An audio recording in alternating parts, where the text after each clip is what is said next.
উন্নয়ন, শিক্ষা খাতের উন্নয়ন, স্বাস্থ্য ব্যবস্থার উন্নয়ন সহ জামালপুরকে একটি মাদকমুক্ত, সন্ত্রাসমুক্ত, চাঁদামুক্ত, একটি সুন্দর শান্তিপূর্ণ জামালপুরে রূপান্তর করার দৃঢ় প্রত্যয় নিয়ে আমি নির্বাচনে অংশগ্রহণ করছি।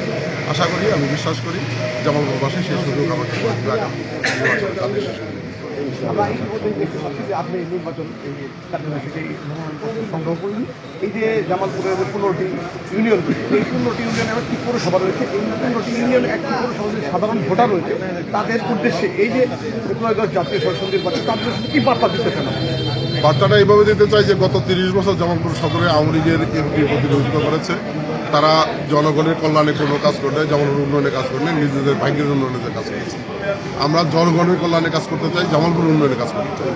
আমরা বিশ্বাস করি যদি জামালপুরবাসী আমাকে নির্বাচিত করে, আল্লাহ আমাকে কবুল করে, তারা 30 বছর যে উন্নয়ন কাজ করেছে তার চেয়ে অনেক বেশি উন্নয়ন কাজ হবে।